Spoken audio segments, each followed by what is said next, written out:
Thank you very much for coming for this early start today. We have a very exciting program ahead of us today. But before we start, I wanted to just pause for a moment of reflection. As you know, at conferences, you go from one thing to another, one session to another, one fascinating conversation to another. And often we don't take the time to pause, try to process what we're learning, and reflect a little bit. Clara yesterday told us to take care of ourselves. And I think this kind of reflection is one way of doing that. Think about yesterday and all the different discussions that we had, whether it was here in the Planagora or out in the discovery sessions. Think for yourself for a moment. You remember we started here with Linda Wertheimer with some inspiring stories about energizing the world. We then explored with Jana how digital technologies might or might not be helping with poverty reduction. We had the report from our McKinsey Global Institute colleagues. We then went into talking about less is more, and even last night at dinner, we learned more about the climate change conference coming up in Paris in December. We covered a lot of territory. Think for a moment for yourself about what stood out for you, a couple of ideas, and I'd like you to actually share those with someone sitting next to you. So just for a minute or less, what really stood out for you? Key message, new idea, or thought. Share it with someone else very quickly. I'm going to come out to the audience and take one or two. I have a microphone. The power.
Okay, I'm going to come out and see if I can get someone to share something with me. If I come over here, would you be willing to just give us one thing that stood out for you yesterday?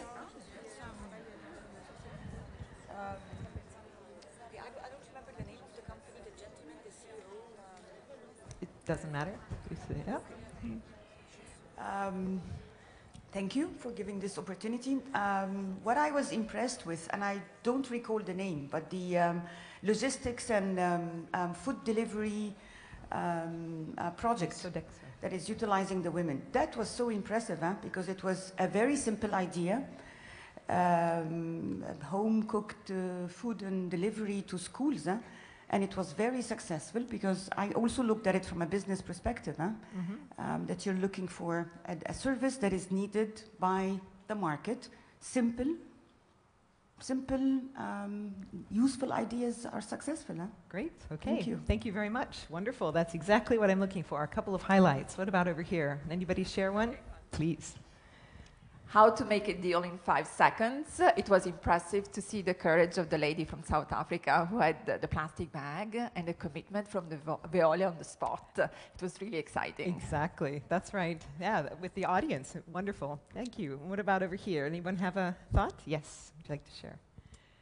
Just as the younger generation, hearing all the stats yesterday were a bit staggering. And I was in the social impact breakout session, and Sodexo had done a study about, the economic worth of, the women balance in the workforce. And I just thought from the opposite spectrum, I've never really heard of a study having to be done for a men to, to prove the economic worth. So I think it's great, but I can't wait for the day when, maybe we don't have to do those types of studies. Yeah, thank you. Yes, indeed. Let's take one more. What about over here? Will someone share a lesson? Anybody like to? Here. Ah, yes. Thank you.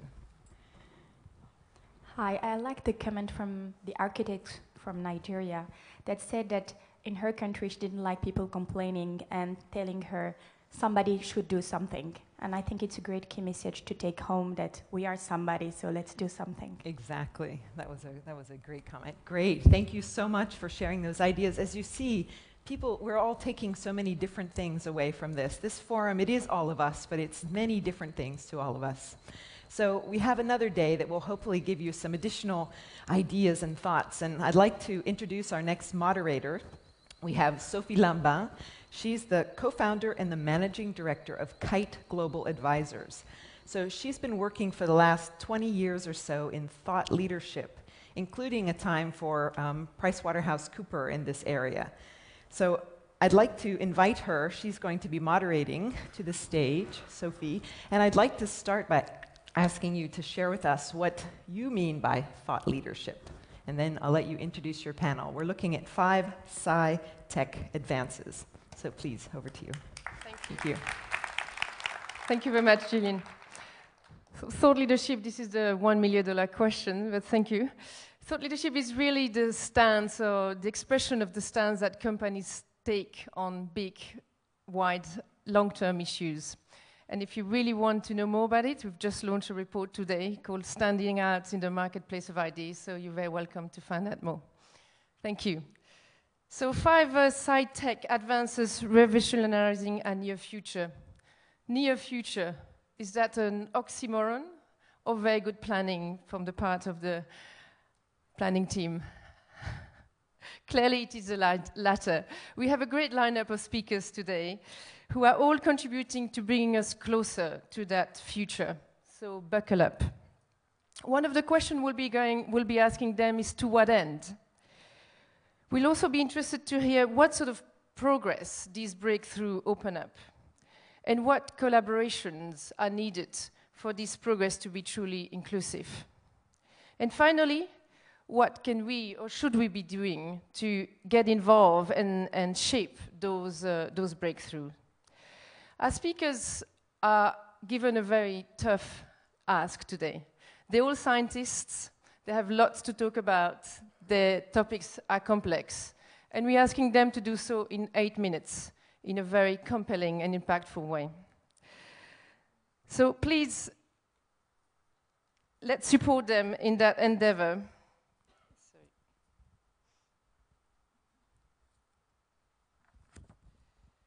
The first speaker I'm going to welcome today is Guillaume Leroy. Guillaume is going to talk to us about dengue fever vaccine. Guillaume is the VP of the dengue vaccine company at Sanofi Pasteur. His professional experience working with communities on healthcare issues dates back to early years of his career in Sanofi.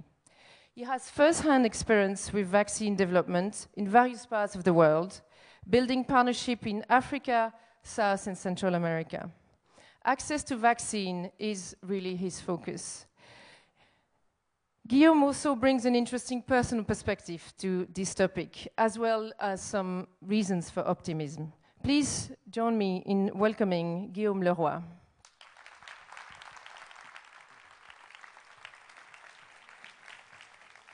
Good morning. Innovation could change the life of millions, and innovation could definitely change access to health. But what does it mean, really, access to health?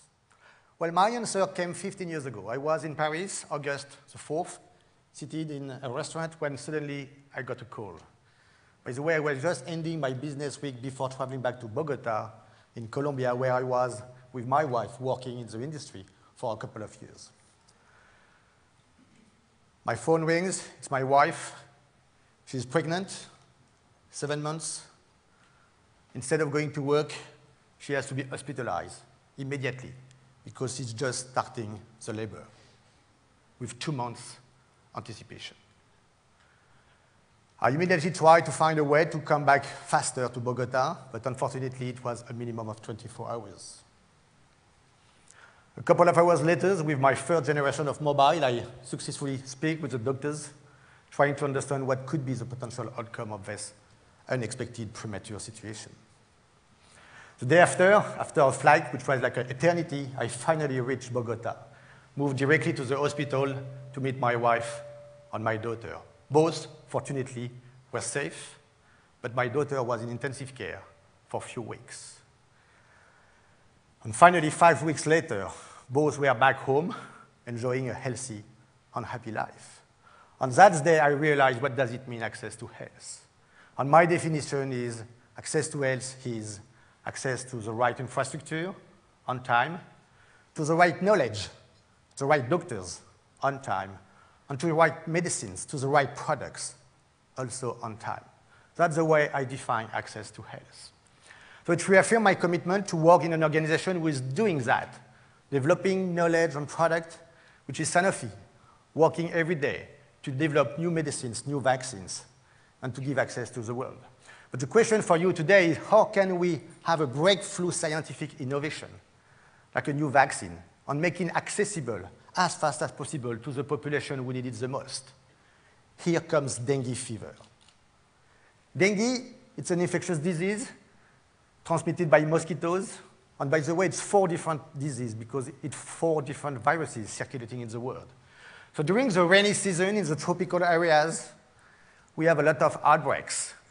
And half of the worldwide population today are living in endemic countries where the dengue virus is circulating. The number of cases has been multiplied by 30-fold the last 50 years, despite the efforts to try to control the number of mosquitoes in the world. And today, the World Health Organization is estimating 400 million people infected every single year by dengue. And just in Brazil, 2015, right now, this year in Brazil, 800 people died since January 1st due to dengue because it's a disease with no single medicines today. That's the public health issue we decided to tackle at Sanofi 20 years ago. And you will ask me, why 20 years? Why does it take 20 years to get the first ever dengue vaccine? Well, first, it was a non-known disease affecting mainly Southeast Asia and not affecting really the US and Europe territories. And today, it's everywhere in the tropical areas. So we needed to find the right technology to have the right antibodies production against each of any of the 4 serotypes. And finally, we needed to test the vaccine where the disease is affecting population, which means the tropical and subtropical part of the world. So we did something we didn't use to do before, is to run one of the massive clinical programs in this part of the world to really address the problem where the problem is. And we had a huge, fantastic support of the authorities, of the different countries, investigators, and finally communities. And we have been successful in getting more than 40,000 people included in this clinical program.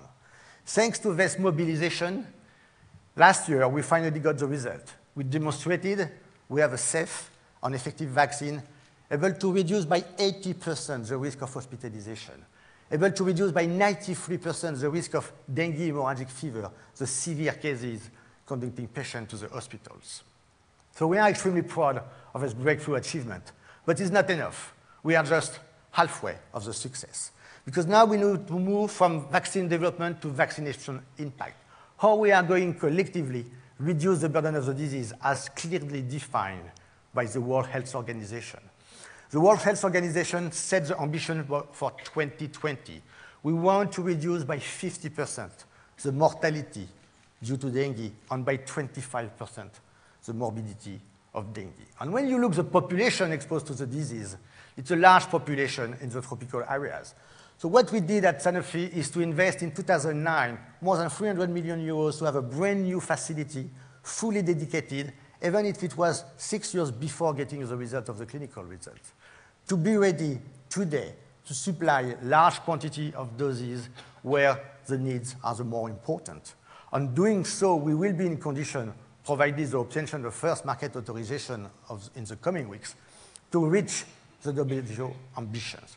So now I would like to come back on the quote of Saint-Exupéry on being based in Lyon. It's an important quote for me.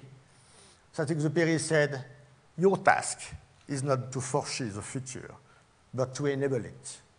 And I think with the first ever dengue vaccine coming after 20 years of effort, we are now in the conditions to enable a future where nobody will die or suffer of the dengue infections.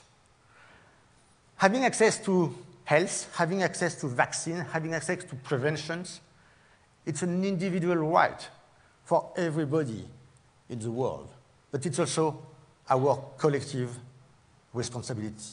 So please, let's work together to do the last mile and to successfully provide health in the millions of people exposed every year to the dengue outbreaks in the world. Thank you.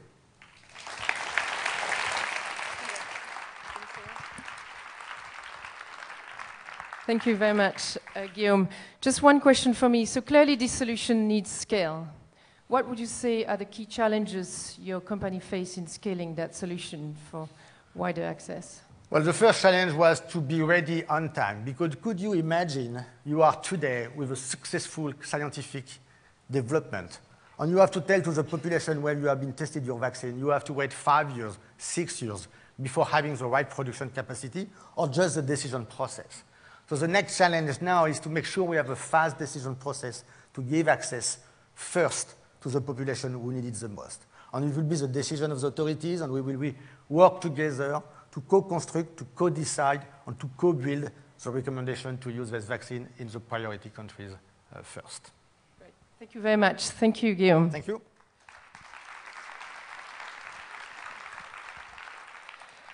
Great. So our next speaker, Marc Fontecave.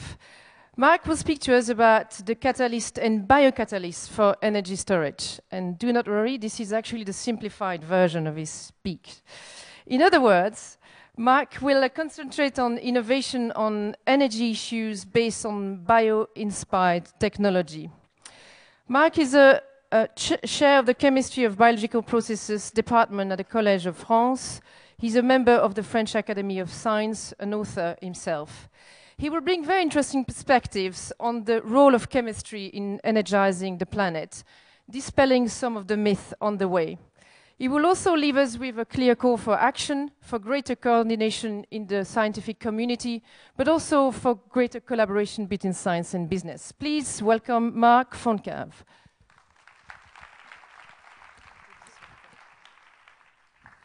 Thank you, Sophie.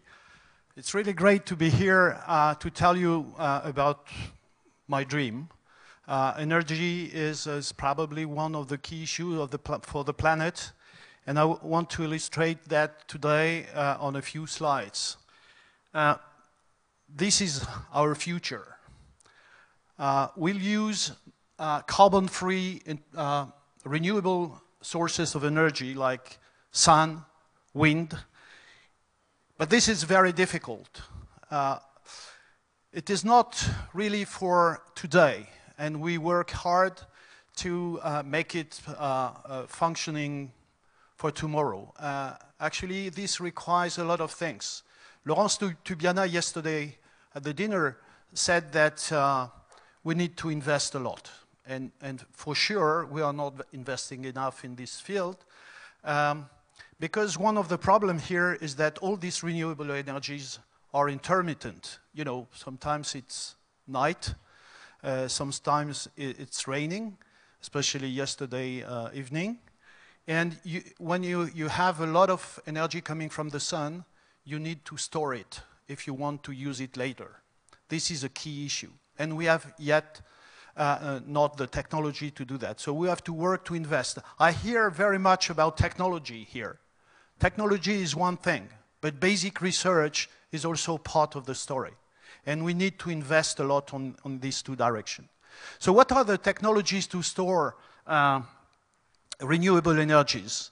This is shown here. I mean, you can make electrical storage, electrochemical storage like batteries, and you can also convert this energy into chemical energy, into fuels. It can be hydrogen, you have heard about it. It can be converting CO2 into hydrocarbons. I just want to say that at the Collège de France, where I am professor, we have made a big effort recruiting several professors involved in this research. Jean-Marie Tarascon is one of the leaders for materials for batteries. Clément Sanchez is studying water splitting, and I'm working very hard on CO2 conversion. So how can we do that? In fact, we have a fantastic model in front of us. Nature, every day, converts sun into fuels. This is what is called photosynthesis. Plants, microalgae, cyanobacteria, you have a lot of photosynthetic living organisms which have the fantastic capacity to collect sun power and convert it and use it to mix CO2 and water and to generate all the molecules of the biomass. The molecules of the biomass are organic compounds, very energy dense, and the energy that they carry come from the sun. So the cycle today is this one. CO2 is a very important molecule on the planet.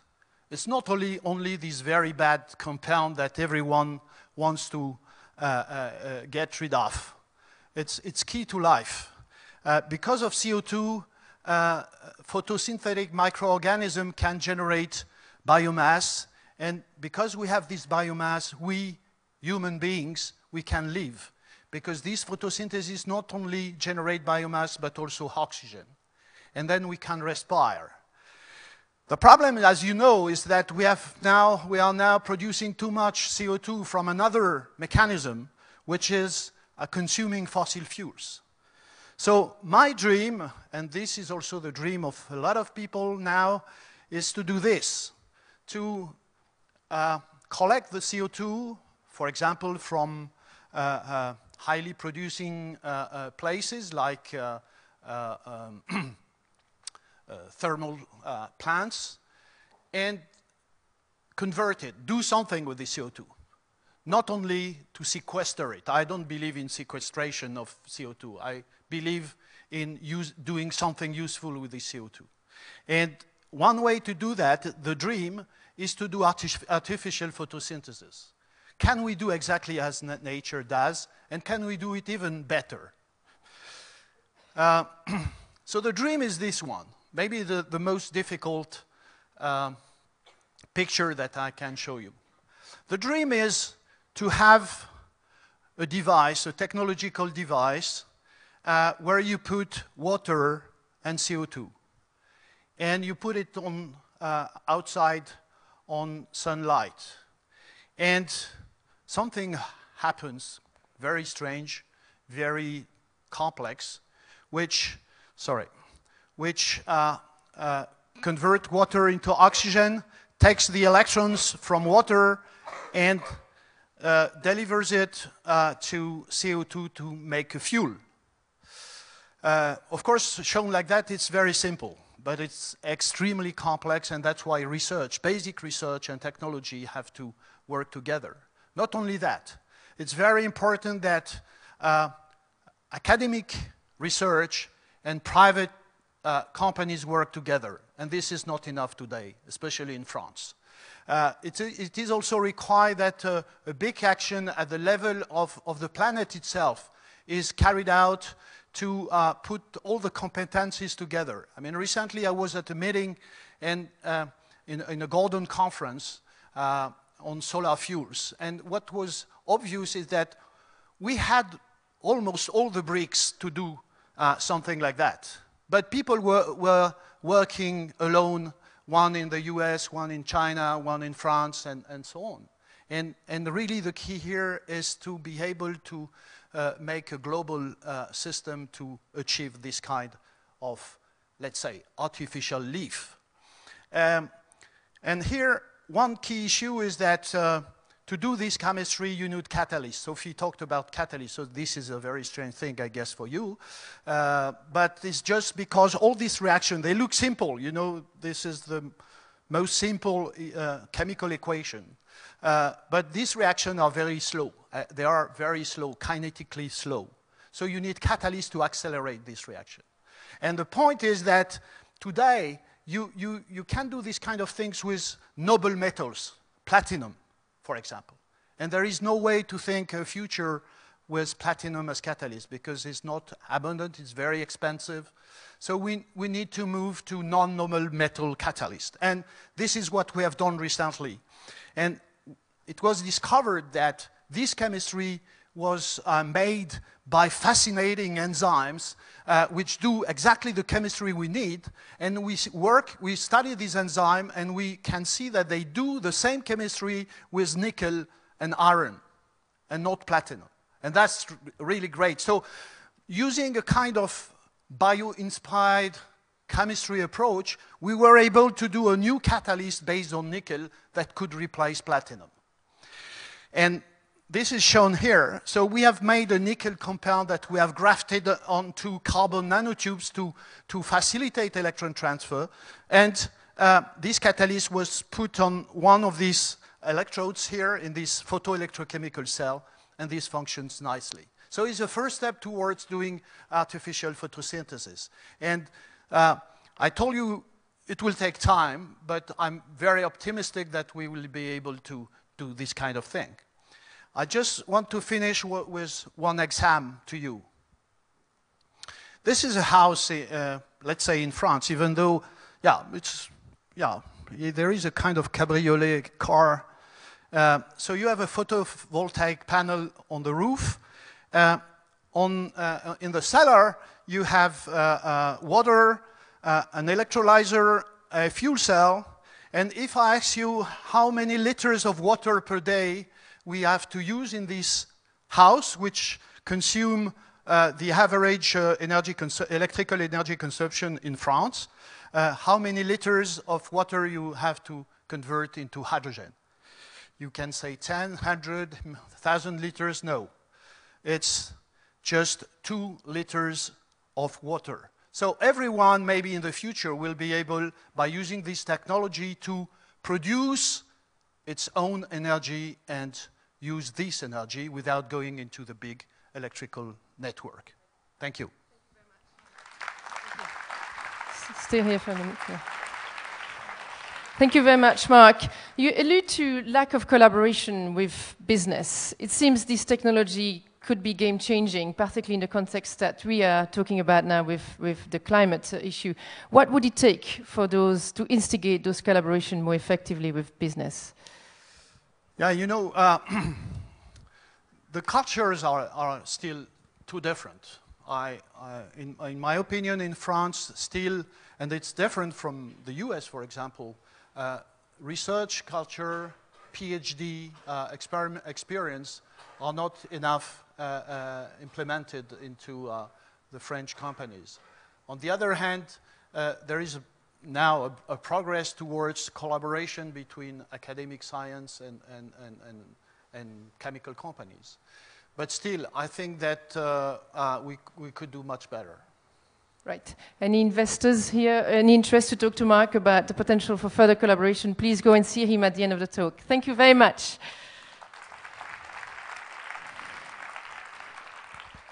Our next speaker, Hervé Bouaziz, is going to talk to us about drones.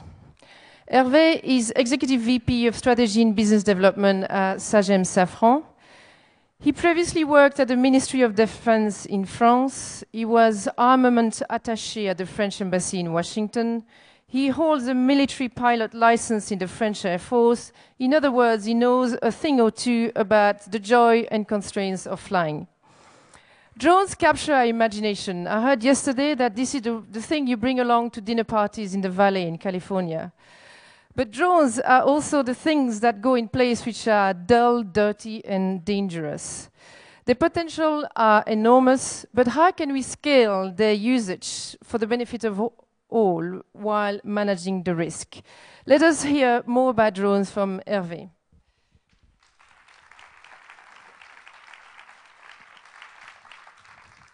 Well, thank you, Sophie. Thank you for giving me the opportunity to present you the challenges posed by the commercial and the civilian utilization of drones.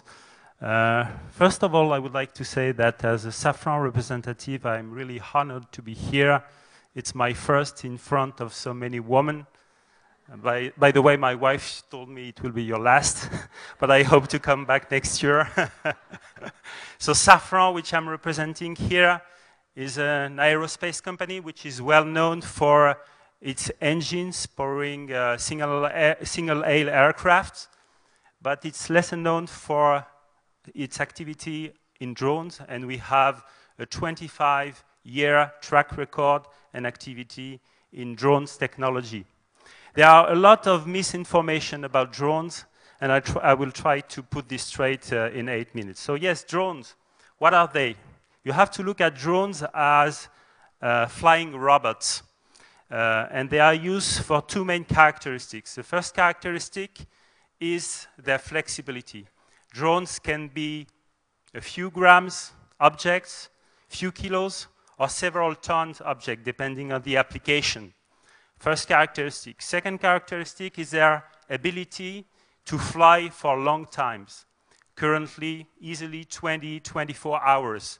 So they are used for their persistence. So this triggers a new world of applications, of cost-effective ways of providing services. And in the civilian and commercial area, you have many, many applications. I've put that on my slide here. You can monitor, for instance, large networks of transportation or energy, like railway tracks or electrical networks. You can monitor agricultural parcels to optimize the level of nitrogen on a parcel. It's a very, huge economical impact for farm companies. You can also think about delivering packages, parcels to remote areas. We've all heard about Amazon's visions. I can tell you it's not for tomorrow. But you can also do a disaster relief operation, putting a radio relay or a cell phone network over an inhabited area or an area hit by a disaster. So there are many, many applications. And by the way, the French Aviation Authority has released 2 years ago a new regulation authorizing the commercial use of drones. And since that date, many, many small businesses have erupted. There is a boom in that sector. We have in France 1,200 small businesses that are declared as drones operators. And it's the same in the US. I mean, the Federal Aviation Administration has released about the same time a regulation. However, the market is not there yet. The market is in the tens of million euros, where people had anticipated it in the hundreds of millions. Why is that? The reason is simple. The regulation is very, very restrictive. Today, the use of drones is authorized only in the line of sight of operators, at a very, very low altitude under the general air traffic, and it's forbidden, of course, to fly over populated areas. So why is it so restricted? It's restricted because drones are not safe enough today. In aviation, in order to put objects or to transport passengers, you need to achieve a level of safety which is a probability of less than 1 in a million of a catastrophic failure leading to the loss of people. And this is particularly difficult to achieve for drones. Why? For 3 main reasons. The first one is what I call the certified avionics. You need to put on board a drone intelligence, you need to put automated pilot, you need to put a navigation system, you need to put a flight control system that is certified and which autonomy is also provable and certified at a certain level of safety. And this is very difficult, and it's even more difficult because you have to miniaturize this technology. So you cannot transpose easily this technology from the commercial aviation. Second reason is the link. You have a link between the drone and a ground control station, and you need to prove that you can maintain that link, and you can maintain it, even remotely through a ground station relay or even through satellite communication. And you need also to demonstrate that the drone can handle a loss of link. So this is very difficult to do, but we are working on it. And last but not least is what I call here the collision avoidance. You need somehow to replace the human intelligence on board the drone. And a pilot has this unique ability to be aware of this environment, of his environment, to detect collision threats and to avoid them. So you need to put that intelligence, what we call the sense and avoid intelligence, on board the drone. It's very difficult. Second aspect is security. You have to make sure that it is secure and that you cannot misuse drones and throw them against a building, a population, or even against another aircraft. So somehow you have to integrate the flight of drones into the general air traffic. So that's what we are today. Today, we have a use of drone which is pretty much restricted in terms of altitude and airspace segregation. However, the vision for tomorrow is that if we can overcome all challenges,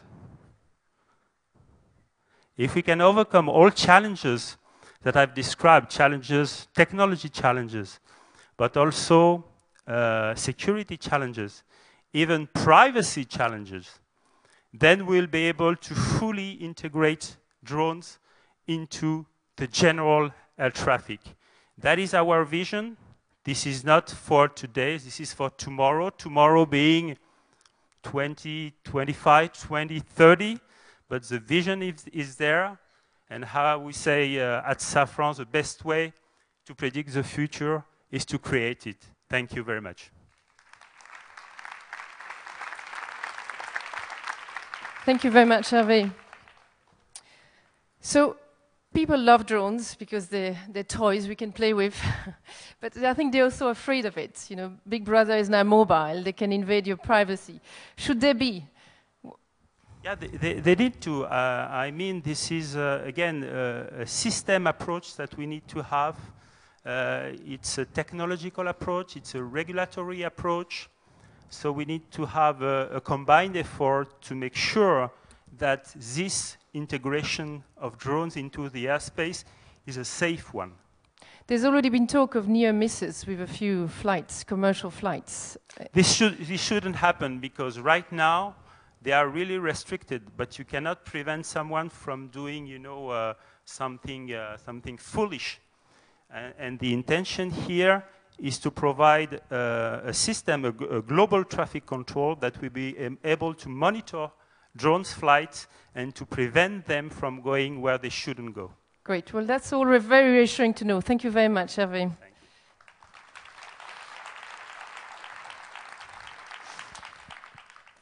Next speaker is Jan de Witte. Jan is going to talk to us about cloud technology in healthcare.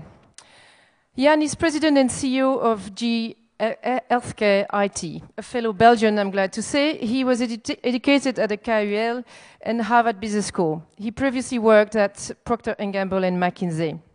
In running the GE Healthcare IT business, Jan brings the belief that the potential of IT is great in improving delivery to healthcare services. In his talk, he will promote the virtue of the cloud and will try to dispel some of the myths. Let us hear more about digital therapy and clinical analytics. Jan.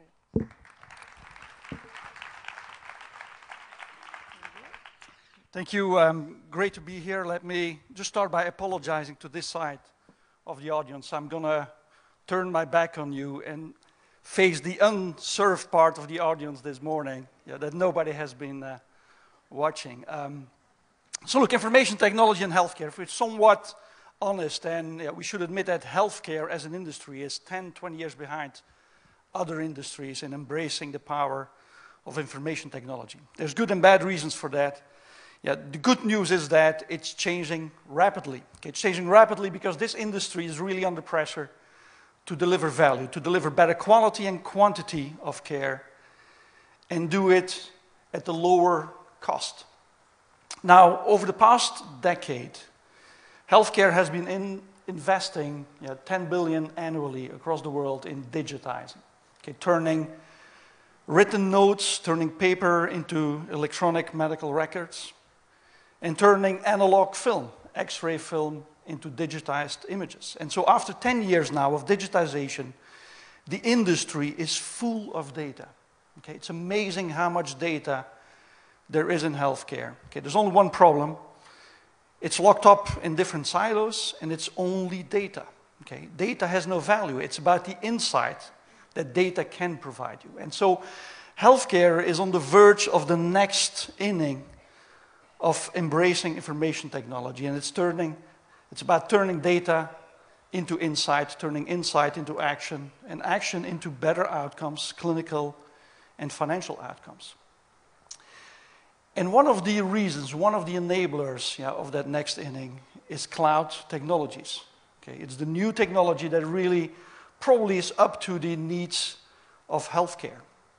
Now, whenever I talk about cloud, right, I warn the audience. Okay, cloud is the most used and abused word in technology these days, together with the word big data.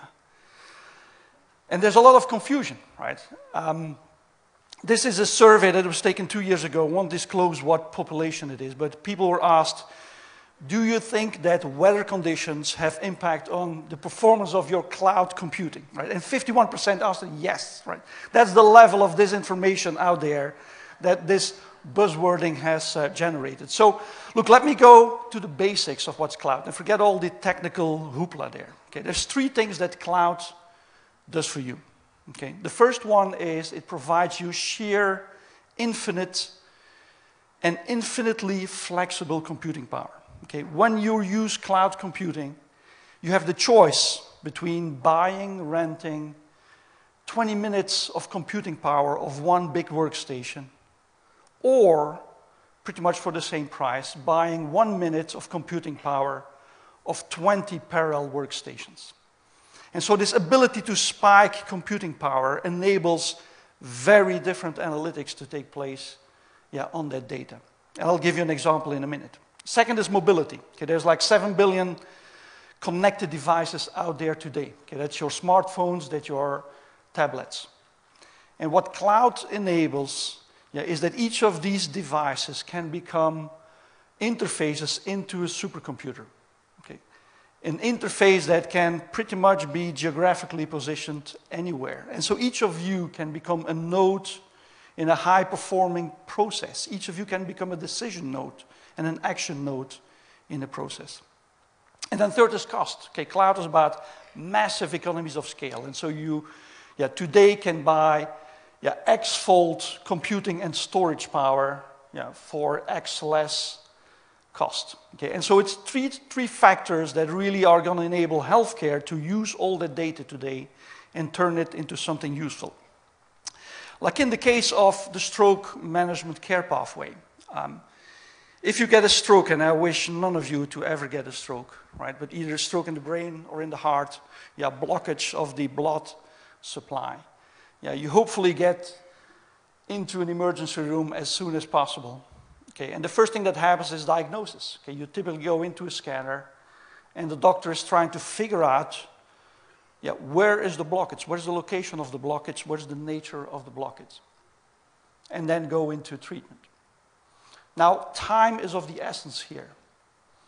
You have about 3 to 4 hours. Okay, if you understand within those 3 to 4 hours where the blockage is and you start a treatment, then there's a very high probability that as a patient, you will come off with virtually no damage to your brain function or to your heart muscle. Okay, so 3 to 4 hours, the clock is ticking there. And this is where companies like us are developing the scanners, but are also developing the advanced visualization tools to do analytics on those digitized images. And the movie is running, so that's a good news. But we've developed technologies to turn the CT scan data into that little movie that you see running there. A movie that really shows you where's the blood flow and where's the blood flow interrupted at a very, very high resolution. Now, there's one issue with this, right? This image is 2 million pixels, 60 frames per second, right? And requires very high computing to construct from the raw data into the movie. And with a powerful workstation today, that takes you about 4 hours of crunching before you get this. Okay? So great information, but too late to be of any real use to the patient. And that's where this cloud computing power changes the world. Okay, with cloud computing power, with massive parallel processing, this can be done in 5 minutes instead of 4 hours. Okay, so now you have a totally different care pathway capability. Second example is about mobility. I think all of us know that at the end it's better to not end up in a hospital, stay healthy. And that's where many societies across the world are really going into population health management, understanding the population, understanding the risk cohorts in your population. Who are the people at risk for developing diabetes? Who are the people at risk of developing lung cancer because they're smoking? And increasingly what's happening is that people are provided digital therapies. Okay, once you're identified as an at-risk patient, you're going to get on your iPhone a little app that's going to help you coach yourself, that's going to remind you to maybe not go for that second Coke today, or remind you and motivate you to not go for that next cigarette today. And so this is where the mobility power of cloud is coming in. Okay, each of us can be connected to a 24-hour, 7 days a week doctor that is starting to watch over us again. It's going to coach us, engage us, motivate us to take care of our health and stay well, avoid getting into a hospital. So look, in conclusion, this is cloud computing. Okay, stay away from the buzzwords. Yeah, it's about the computing power capability, the mobility capability, and the lower cost. And these three things are going to revolutionize what's going on in healthcare and turning that massive amount of data that's there into insight, into action, and hopefully into a more healthy society, and do it all at cost levels that are sustainable in the future. Thank you. Thank you very much, Jan. So is this technology mostly a developed country phenomenon? Definitely not. I think we see in many of the developing countries, we see them leapfrog many of the developed countries, okay? Because they don't have that legacy of old technology that they either need to depreciate or that they've gotten used to work with. Okay, so we're doing projects in Kenya, in China, where we use cloud computing capability on computers that run outside of the country. So it's a way to bring computing capability into underdeveloped regions as long as you have a minimum of bandwidth to get in and out of the country. Great, so we need drones to bring some internet connectivity. That's one opportunity. We're going to sit together, Hervé, to try to figure out how to fly in the cloud into flying the cloud into. Well, thank you very much, Jan. Thank you.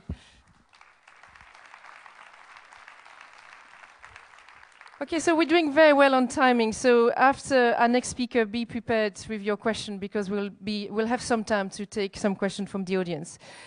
Last but by no means least, we have Rachel Schutt, who is joining us now, and she's going to be talking to us about advances in data science. Rachel is a senior VP of data science at Corp. She's educated at NYU and Stanford with a PhD in statistics from Columbia University. Rachel previously worked at Google and currently teaches at Columbia, helping to turn the science of data into an academic discipline. Rachel just received a fantastic accolade by being nominated as a Young Global Leader at the World Economic Forum. She will talk to us about the opportunity of data science in layman terms. She will also tell us about je ne sais quoi, or the woman touch that helps decipher data and bring intuition in the data analytics of data. So be prepared to be dazzled by Rachel. Thank you.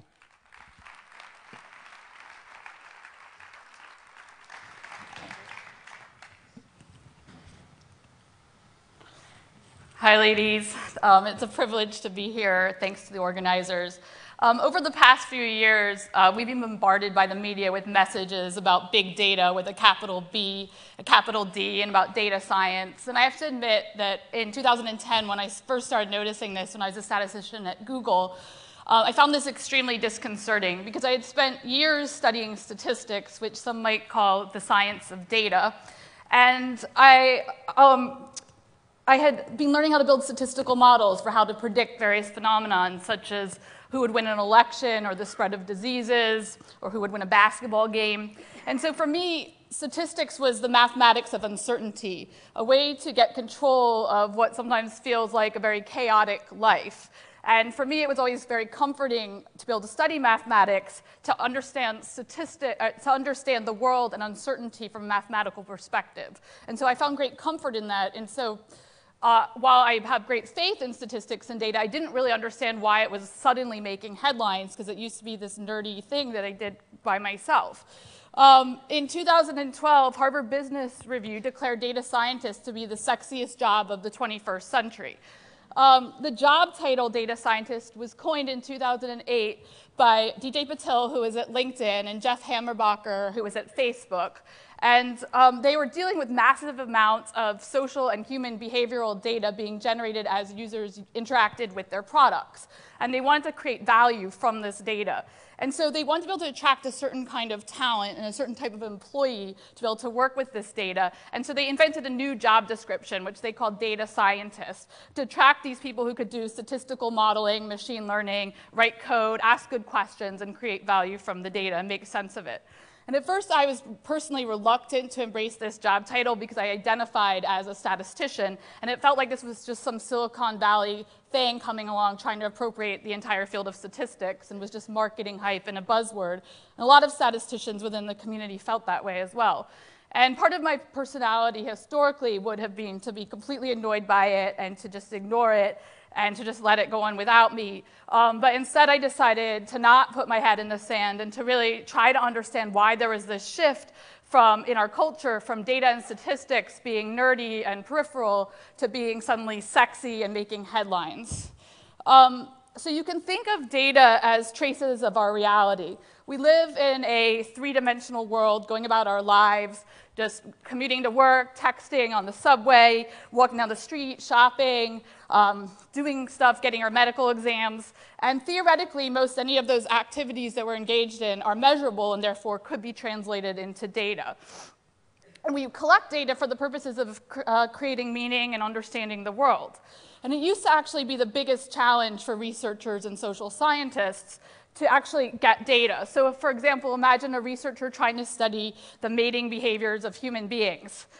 In the past, they might spend years trying to gather data about that, but now they can just go on an online dating site, for example, and we're flooded with data in digital form about how males and females are dating, and also males and males and females. So why the cultural acceptance of technology and devices permanently attached to us now is a new phenomenon from just the last 10 to 15 years. And it was an unintended consequence of all of this and something that we couldn't necessarily anticipate, that there would be tons of data generated from all the human-computer interactions with those devices.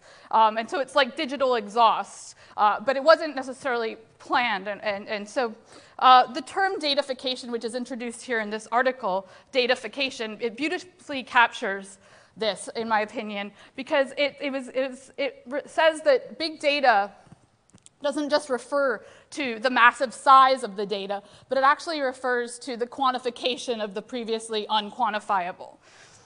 So the problem no longer is how to get all the data, as it previously was, but how to make use of that data, and what to do with so much of it. This shows Google trends for big data and data science. And as you can see, there's been a sharp increase in users searching for keywords, big data and data science. But more importantly, what I want you to notice is that this is an example. Google Trends is an example of what you would call a data product. It's a product that's literally built out of data. The more the users search, the more it generates data, which then creates a product, which is these visualizations around search terms. Another example of a data product is Amazon's recommendation system. It's based, as you know, I think, on users' browsing and purchase behavior of books. Large data sets are used to make book recommendations by identifying users similar to you and then making predictions about what books you will like based on books that you will like that you haven't read based on this data. This is a virtuous cycle. The more you interact with the data product, the more data is generated, and the more it improves the product. And so these data products that are built out of code, algorithms, and data really represent the novel shift, which statisticians were not previously doing, in how data is being used in businesses. So previously, data would be used in businesses primarily to be able to make decisions, data-driven decisions, to do internal operations. But now it's really upon companies to create value from this data and literally create products out of it, where these are user-facing products, and there's a virtuous cycle. The more you use the data, the product, the more you generate data. And that's represented in this process. There's a bifurcation between using data to communicate and report findings, which is historically how it's been done, to now using data to be literally built into products. And we saw that in some of the examples previously. I mean, I know it's front of mind for some people when they think about data. They also think about their privacy and individual concerns, and there is this inherent paradox where we want to use data in order to be able to personalize and create better user experiences, but on the other hand, people are terrified about what's going to happen with all that data. And it is true that as a community, we're still at the early stages of regulation, ethics, and figuring out ways to protect users' concerns. In some ways, I'm less worried about, I mean, there's always a concern that the technology in wrong hands is evil will be done, but there's also ignorant uses of it and unintended biased uses of it, which is also a concern.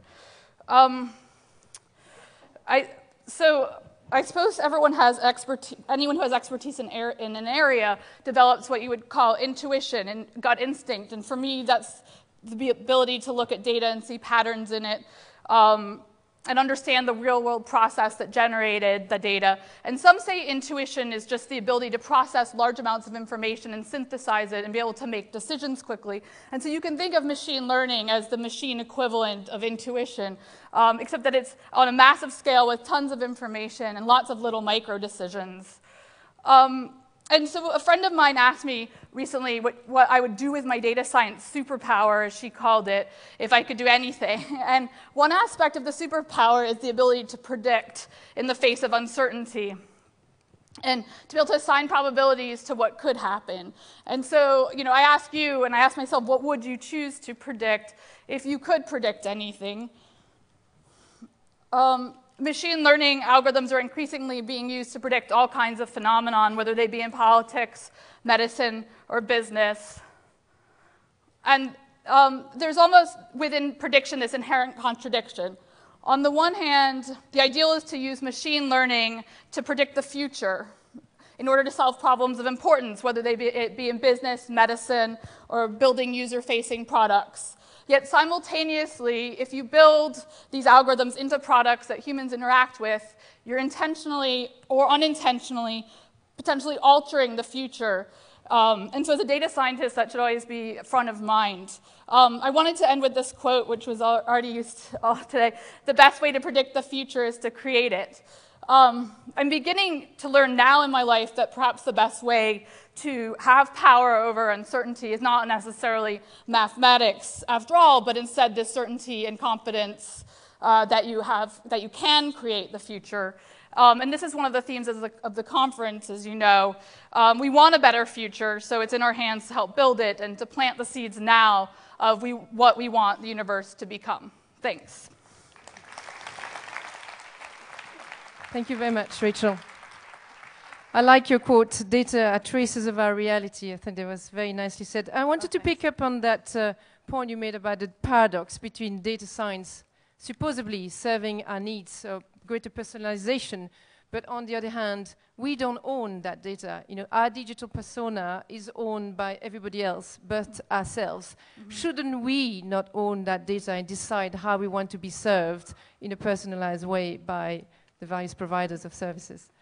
Well, I guess historically we've been giving our data to companies for a long time, so credit card companies, healthcare.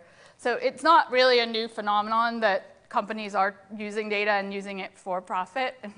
But from an ethical point of view, I think the concern is that that data gets misused in some way. I think if it's not getting misused, it's a different question of who should own it. But I think one of the risks is that there's going to be this sort of haves and have-nots going forward. So if people eventually can afford to buy back their data or to trade, for example, to not receive advertising in order for their data not to be collected, you know, then it becomes the wealthy, as opposed to the people who can't afford to make that exchange. Great. And one more question on when we talked in preparation for this session, you told me there's, you know, behind data analytics, there are always people making decisions at every juncture. Right. And then you went on to talk about women having actually quite a good skill at making those decisions. Can you expand a little bit on that? Well, I've increasingly noticed women going into the field of data science and being encouraged, because I do believe that there's a lot of intuition involved in pattern finding, and you know, it goes back to education and perhaps women not always being encouraged or seeing the human side of math. But I think increasingly, you know, data science is an applied field, and so I think there's a lot of potential for women to enter this space, because it can have real world impact, which is sometimes a motivator for women. And do we have enough women in the field? No, not yet. We don't have enough women on the stage in science and technology. No, indeed, indeed. Well, thank you very much, Rachel. Stay on the stage. I think we have a few more minutes. 3 minutes? Yeah. Okay, so we can take maybe a couple of questions from the audience, if I'm sure you've been inspired. Great, thank you. Men too, right? Just wait for the mic to come. If you want to come back on stage, gentlemen, thank you. Please state your name and then your question. Thanks. Very good conclusion. Attendez, stop. Mike, can we connect the mic? Okay. Maud Portigliatti from Michelin. I have a question for Marc Fontecave. At the end of your keynote, you described the future with a very local, individual path to produce energy. It's so different compared to current situation with huge companies, huge plants to produce energy. How can we achieve this transformation? What does it mean for private or public stakeholders? Yeah, I think that in the first step, this kind of technology where you can manage the energy issue at the level of a house or a village, a few houses, this can be easily driven in, you know, in some countries, not in the big metropoles. And there are a lot of countries, India, China, Africa, I mean, where you can do that.